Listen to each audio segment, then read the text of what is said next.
Hi guys, it's Frank again with our Bible study. This is going to be a two-parter. I'm calling this one, Jesus, do you need a Snickers bar? And you'll know what I mean in a little bit. If you know anything about those Snickers commercial where, you got this guy, he's like Joe Pesci, and he's kind of angry, and he's wanting to, wreak havoc, and then somebody gives him a Snickers bar, and he turns into this sweet little old grandma again, right?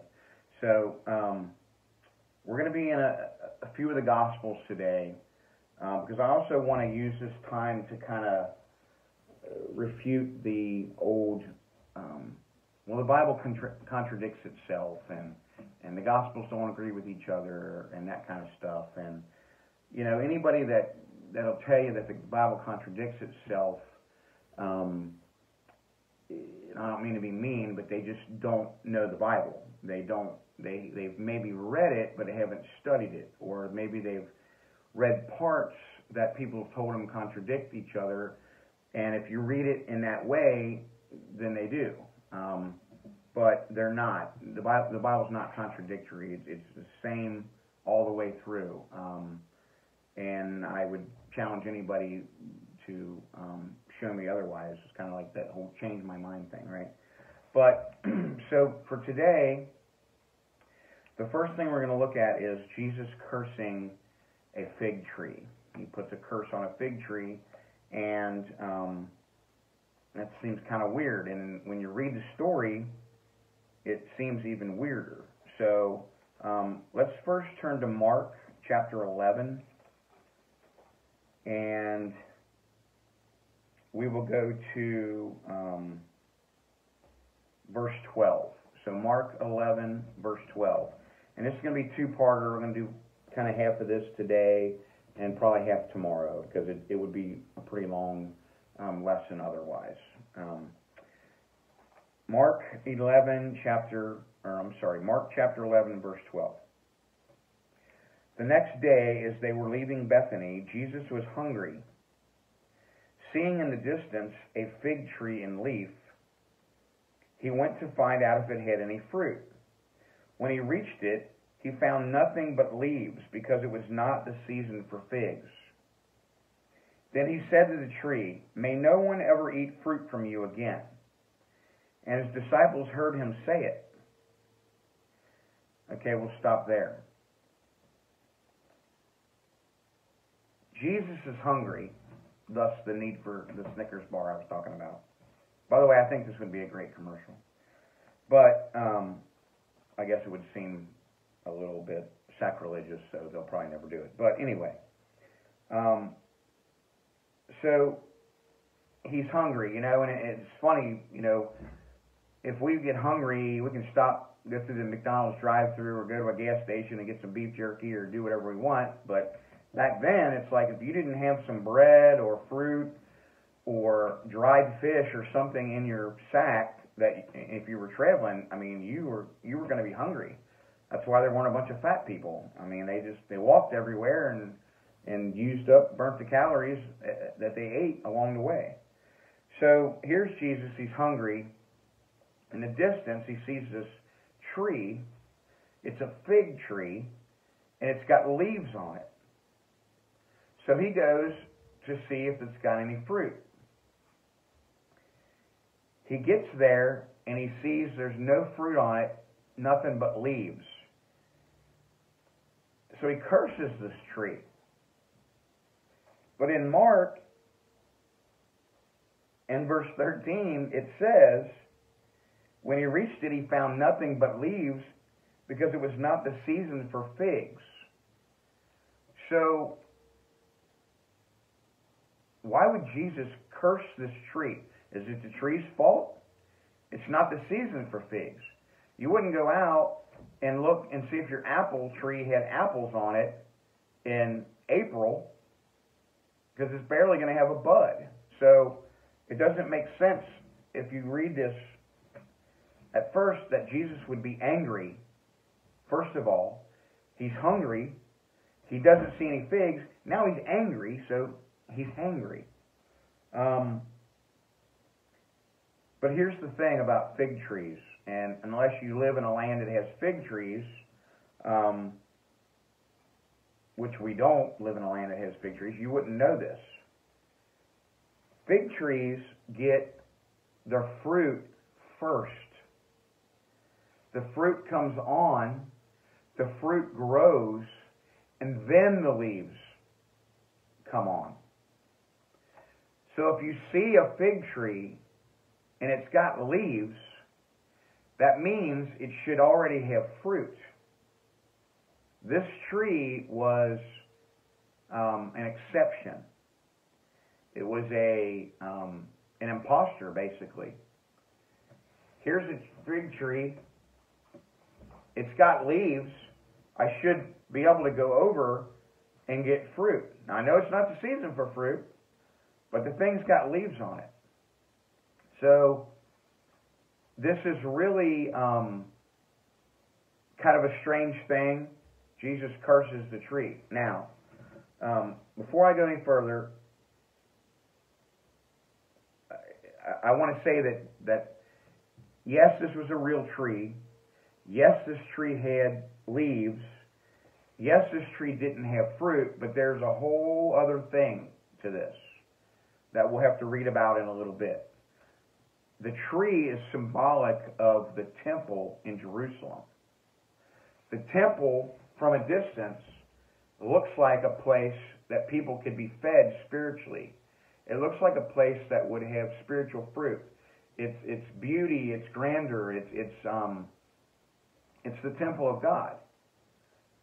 But when Jesus gets inside the temple and sees what's going on and how corrupt things are, it's basically Jesus saying, this temple is not going to bring people to God. God doesn't dwell here anymore. People are not going to be coming to the temple for salvation anymore. Jesus becomes the salvation. Jesus becomes the sacrifice. It's His blood that kind of stops the whole temple rituals from being necessary. So, that's what Mark has to say. So if we want to talk about contradiction, let's skip down to verse 20. Because we're just going to talk about the fig tree today. In verse 20, in the morning, as they went along, this is the next day. So Jesus curses a tree in front of His disciples. The next morning, this is verse 20. In the morning, as they went along, they saw the fig tree withered from the roots. Peter remembered and said to Jesus, Rabbi, look, the fig tree you cursed has withered. Jesus says, have faith in God. I tell you the truth that if anyone says to this mountain, go throw yourself into the sea, and does not doubt with his heart, but believes what he says will happen, it will be done for him. Therefore I tell you, whatever you ask for in prayer, believe that you have received it, and it will be yours. And when you stand praying, if you hold anything against anyone, forgive him, so that your Father in heaven may forgive your sins. That's interesting that he adds that part. Anyway, that's Mark's remembrance of it. The next day, they come back, the tree's withered from the roots. What does from the roots mean? We'll get into that in a minute. Now, let's turn to Matthew chapter 21 and see Matthew's account of this.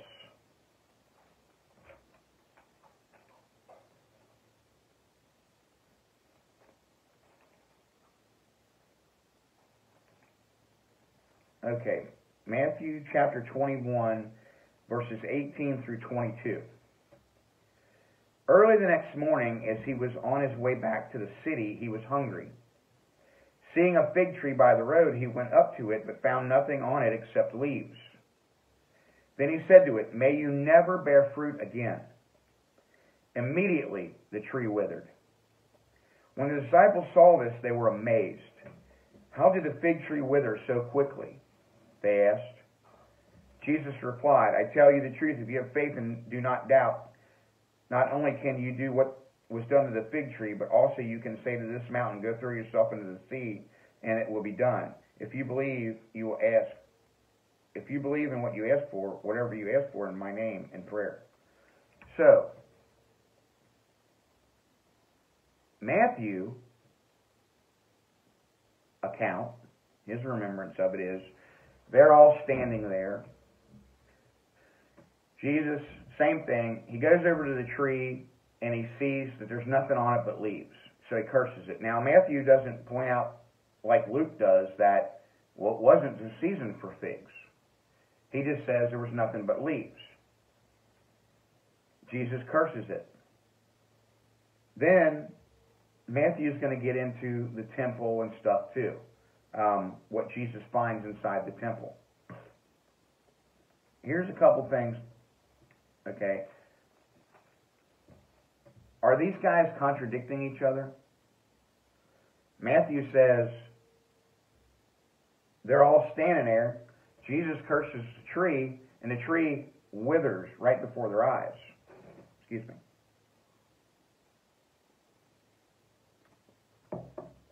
Mark says the next day, as they're coming through, the fig tree has withered from the roots. What does that mean, withered from the roots? So, I think it's important to realize that when these guys are writing the Gospels, they're not taking notes as they're walking along with Jesus. They don't have a clipboard. They're not recording this, right? It's like 40 years later that these guys are sitting around, and I think they're thinking, you know, Jesus might not be coming back in our lifetime. We thought he was. We assumed he was. But it may not be for a long time. We might want to write some of this stuff down. So they begin to write their accounts. And even though they're inspired by God to do this, they're still men. So their memories are not going to be exact, and their perspectives are not going to be exact. Just like if you and me and 10 other people see a car accident, we're going to write down exactly what we saw, but it may not be exactly verbatim similar or exact. But the gist of it, if we're all being honest, should be true. That, you know, the white car ran the red light, hit the red pickup truck, and, you know, we may have some details that are not exact, but the main story, the main point will be the same. So, which also will help you to understand that it's not a collusion. You know, it's not like 10 people got together and saw the car wreck and said, make sure our stories are exactly the same. Okay, just like the apostles are not colluding, they're not going back and forth and making sure their stories are exact. They're just writing them as they remember it. Now, there's a couple reasons why I'll tell you.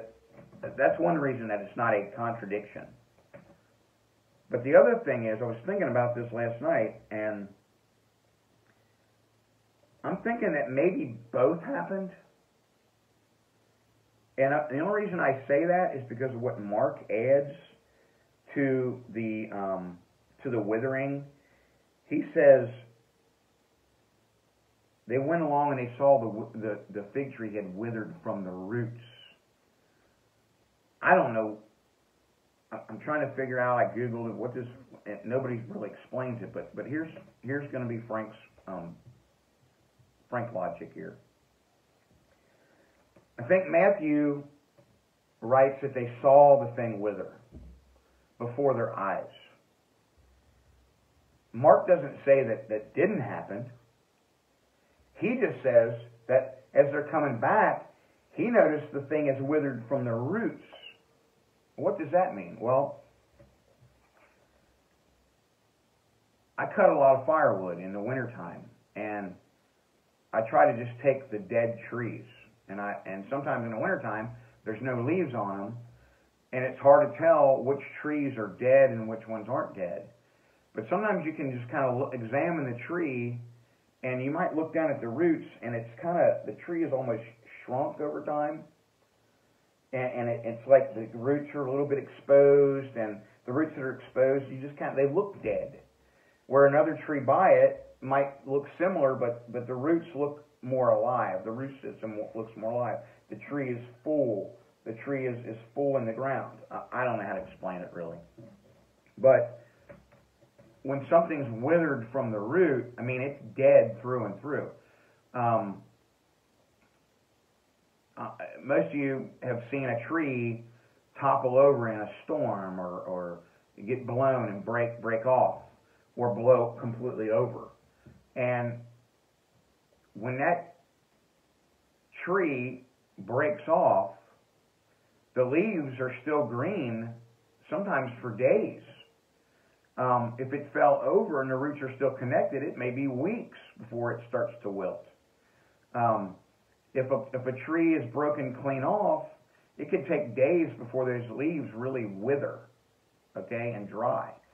It's just because there's still life, there's still sap, there's still some lifeblood in the tree trunk itself or branch itself. So Matthew describes this as this thing died before our eyes, and it didn't just die. The dying process was speeded up as the leaves actually shrank and dried and withered. Where Mark is commenting on the roots, whereas the next day Mark's coming through and is like, this thing's not just dead. It looks like it's been dead for a long time. Jesus kind of sped up the dying process, and like I said, that's my opinion. But I think it's a good one. I think about when Jesus made the water into wine. You know, anybody that knows anything about wine, which, you know, I happen to hate wine myself. I don't know how anybody likes it, but it takes a long time to make wine, for the fermentation process. And apparently good wine, it takes even longer. So as you age and it ferments in the bottle or whatever, so Jesus bypassed all the chemical processes and aging processes when he turned, you know, vases full of water into wine, to where the head of the wedding party says, this is the best wine. You saved the best wine till the end, meaning it was the most fermented, the best aged, right? Again, I don't know much about wine, but same thing here. You know, the tree didn't just die, and it didn't just wither. Mark's commenting that it's withered from the roots. This sucker's dried up. It's like it's been dead for a long time. And, you know, I also think about in creation, you know, this is another thing where God can create things old. You know, people, you know, evolutionists will tell you, or you know, atheists will tell you, well, this mountain was formed, this mountain chain was formed from a bunch of violent earthquakes that happened over millions of years, and the rock was shot up through the Earth's crust and the platelets, and I don't remember much from my geology class, but God can make a mountain 1,000,000 years old if he wants to. You know, it's like when he made Adam and Eve, and he made the animals, and he made the trees, he didn't make tree seeds or saplings, or he didn't make Adam and Eve babies. He didn't make, you know, baby lions and baby horses and baby rhinoceroses. He made them fully grown. They were already old and ready to reproduce. The oak trees that he made were already 100 years old and dropping acorns, right? So that's how creation happens suddenly. and substantially. It doesn't make sense any other ways. That's a different study altogether. But this to me indicates that Jesus can make things old if he wants to, just like God can. So again, the fig tree. Now is Jesus? I kind of joked about the Snickers bar thing. He doesn't lose his temper. He doesn't. Now he does. He does. When we get into the next part of this, where he runs in, when he goes into the temple and what he finds, he really is upset about. But it's still not him losing his temper. It's him being angry about something. And just like when God can be angry about something, you're going to see some wrath. And you can have righteous anger. Just because somebody gets angry doesn't mean it's a sin. There are things that are good to be angry about. Be angry and sin not, the Bible says. I think I'm going to stop here.